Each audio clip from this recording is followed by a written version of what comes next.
Pronto, o exercício 10 que agora está na página 60, se calhar eu falo aqui de outra página, mas na edição que vocês têm disponível, tem o PDF, está sensivelmente na página 60 do capítulo 2, diz o seguinte: o futebol é um jogo bastante popular em diversos países, seguidamente apresentam-se os resultados obtidos no SPSS em 70 jogos de futebol relativos ao tempo útil. É verdade, eu vou já ver se consigo pôr isto aqui maior, para se ver melhor os resultados que a gente aqui tem. E agora pergunta: construa a tabela de frequência. Já vou construir. Aliás, vocês têm que se habituar a que não têm que resolver as coisas todas por ordem. Completa a seguinte... esperem, depende. Se for um teste no Moodle, muitas vezes é-vos exigido que resolvam as coisas por ordem. Não podem voltar atrás. Agora, completa a seguinte afirmação: 75% dos jogos tiveram um tempo útil de jogo superior a... Ora, se tiveram 75% tempo útil superior a, então quer dizer que tiveram 25% tempo útil inferior a. Então quer dizer que se tem 75% para a direita, tem 25% para a esquerda. Então na linha B é o primeiro quartil. O primeiro quartil eu recomendo que vocês procurem assim. Cá está, para não se enganarem. Primeiro quartil, 50,4225. Vocês escreviam aqui 50,4225. Eu, aliás, tenho aqui postas as soluções, mas agora ficaram tapadas, não interessa. Qual o tempo útil médio por jogo e o mais habitual? Tempo útil médio por jogo. Mean, está ali, ou average, o goal average do futebol. E aqui é mean, o SPSS chama mean. E se for o Excel para calcular a média, a fórmula é o average. Mas cá está, min 55,5509, já está. Agora, e o mais habitual? Então, o mais habitual é a moda. Temos aqui que a moda é 61,05.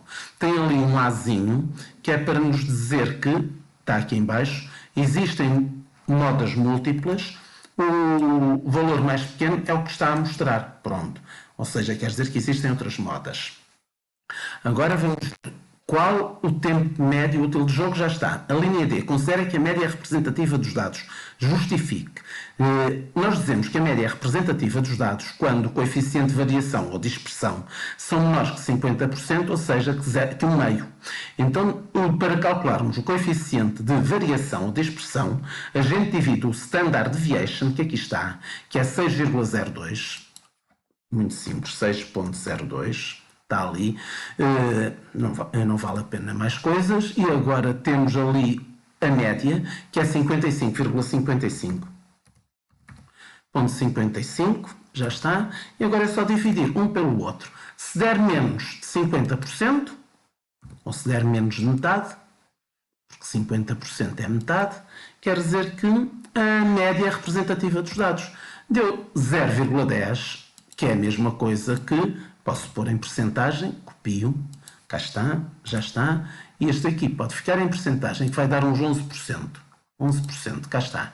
Resposta: como o coeficiente de variação ou dispersão é menor que 50%, eu considero que a média é representativa dos dados. Está respondido e está justificado. Agora, registrou-se uma maior frequência de jogos com o tempo útil de jogo elevado do que o tempo útil de jogo baixo. Concorda com a afirmação? Justifique. Bom, vamos pôr aqui um exemplo em que os tempos de jogos mais baixos são mais frequentes. Vamos supor que eu tinha uma distribuição deste género. É um instante, cá está, pronto, assim. E depois assim. E depois, por exemplo, assim. Não, assim, logo.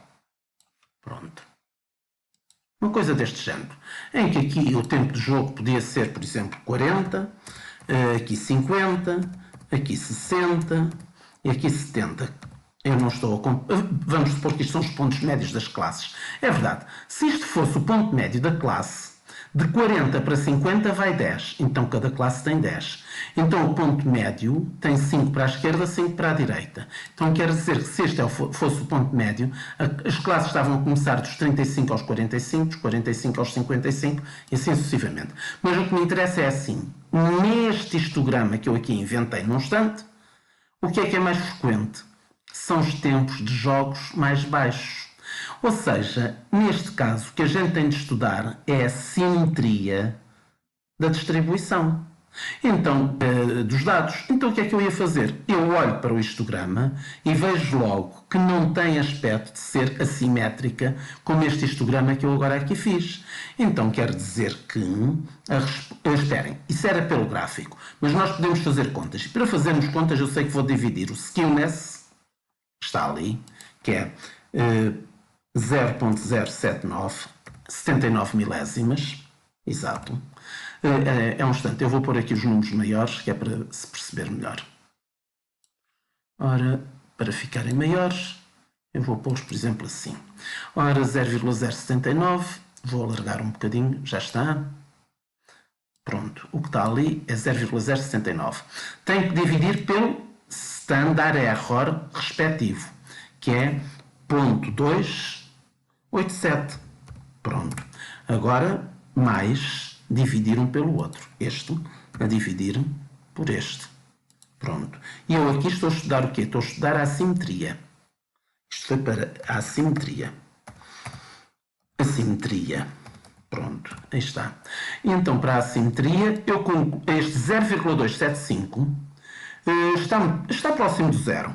O que é que era estar longe do zero? Era ser maior que 1,96 ou ser menor que menos 1,96. Como não é nenhum desses casos, então está entre os dois valores, menos 1,96 e mais 1,96, que são valores que, por enquanto, vocês têm que saber de cor, ter no vosso formulário. Portanto, quer dizer que eu não posso rejeitar a hipótese da distribuição ser simétrica, porque não é nem muito positivo nem muito negativo, está aqui próximo do zero. Portanto, não posso rejeitar a simetria, portanto, considero que a distribuição é simétrica e, portanto, a frequência dos jogos com tempo útil elevado que é a mesma que a frequência dos jogos com tempo útil de jogo baixo. Portanto, eu discordo da afirmação, porque a afirmação diz que havia mais jogos com tempo útil de jogo elevado do que com tempo útil de jogo baixo, que era a distribuição ao contrário do que eu ali fiz. Ora, estudo a distribuição quanto ao achatamento e interpreta o seu significado. Curioso, é um instante. Achatamento é cortósis. Então vamos já calcular o cortósis. Depois só falta fazer tabela de frequências. Cortósis, onde é que está o cortósis? Está ali. O cortósis agora é menos 0.729. 29. Agora, por baixo, vai ser, eu já sei que vai ser mesocórtica. Porquê? Porque os erros padrões são grandes. No denominador ficam valores grandes. Portanto, 0.566. Aí está. Agora, o rácio é só chegar aqui. Ctrl+C, Ctrl+V. Está ali um a dividir pelo outro. E dá menos 1,29. Portanto, não chega a estar abaixo do menos 1,96. Está entre o menos 1,96 e mais 1,96. Então está no meio, eu digo que é mesocórtica. Eu ponho com K, porque em inglês é com K. Aliás, é só fazer assim, já está em inglês. Mesocórtico. Pronto. Aqui era simétrico em inglês. Agora o que é que falta? A tabela de frequências. Para a tabela de frequências, o que é que eu tenho que fazer? Tenho que pensar assim. Estão a ver aqui o gráfico, o histograma. Estão a ver, por exemplo, aqui do 59 para o 55 vão 4. Do 51 para o 55 também vão 4. Então quer dizer que a amplitude de cada classe é 4. Se a amplitude de cada classe é 4, então metade de 4 é 2. Então quer dizer que para a esquerda do 51 até começar a classe vão 2. Então é 49. Esta classe, a classe modal que aqui está, exato. Olhem aqui a classe modal. Esta é a classe modal. Começa nos 49, acaba nos 53. E esta que está aqui nos 43, começou 2 unidades antes, acaba 2 unidades depois. Então quer dizer que para eu fazer a tabela de frequências, é só chegar aqui e cá está a tabela de frequências a aparecer aqui por baixo. Do 41 ao 45, o ponto médio é 43, como estava ali escrito, como eu tirei do gráfico, e tenho todos os outros valores que eu preciso. Este, por exemplo, aqui é 18, que é dos 49 aos 53. 49 aos 53, o ponto médio é 51 e tenho uma observação de 18. Isto tirei eu a partir do gráfico e preenchi esta tabela. Se eu agora já não preciso disto para nada, então posso passá-lo para ali. E posso perfeitamente, é um instante que eu estou distraído, na linha B. Exato, é a resposta. Estão aqui as respostas, era isso que eu estava a ver. Agora não me interessa as respostas, o que me interessa é isto. Tenho aqui as frequências relativas, com facilidade eu calculo as frequências, desculpem, tenho aqui as frequências absolutas. O total é 70, está ali. Se o total é 70, para eu ter as frequências relativas, é só dividir as absolutas pelas relativas. Então foi isso que eu fiz. Olhem aqui, 7 a dividir por 70 dá 0,1, que é 10%. Foi esta fórmula que eu fiz. As fórmulas estão bem feitas porque eu prendi o 70 com dólares ou com cifrões. Se eu arrastar a fórmula para baixo, cá está ela. Eu podia apagar isto tudo. Se eu apagasse isto, anda cá, apagar. Apaguei. Se eu chegar aqui e arrastar para baixo, cá estão as fórmulas todas certinhas, está bem? Agora aqui eu quero as frequências acumuladas. Então acumuladas é o que é que está menor ou igual que o 49. 49 é a ponta desta classe. Então quer dizer, menor ou igual que 49 é o 2 com o 7. Cá está, é 9. Como é que eu fiz isto? Somar aqueles dois. Pronto. É evidente que isto faço eu no Excel para vocês perceberem qual é que é o conceito. Está bem? Se eu quisesse a frequência relativa acumulada, muito simples, tinha que dividir a absoluta. Eu estou farto de dizer que passe de frequências absolutas para frequências relativas dividindo por 70, dividindo pelo total. Foi o que eu fiz. Dividi pelo total e cá está. De acordo?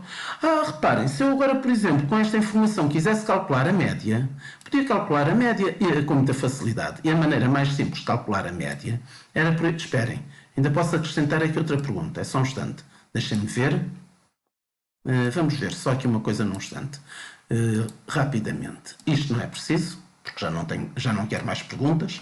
Agora o que eu quero é só isto. Ora, por exemplo, se eu fosse fazer uma caixa de... Vamos ver. Quanto é que é a amplitude interquartílica? O percentil 75, ou seja, o terceiro quartil é 60. O primeiro quartil é 50. Então a amplitude interquartílica é 10. Posso já escrever aqui, embora não estivesse a perguntar. É a outra linha que eu acrescentei. Então vou pôr aqui interquartile ranges. Interquartile ranges, que são as iniciais, vai ser igual a quantos? Vai ser igual a 10. Pronto. Agora reparem, se eu perguntasse se havia outliers, vocês podiam... O que é que vocês tinham que fazer? Tinham que ver se o máximo estava dentro... Se os bigodes chegavam ao máximo e ao mínimo, se não chegavam. Se o interquartile range é 10, então quer dizer que 150% disso vai ser mais 1,5 vezes 10 é 15. Pronto, é 15.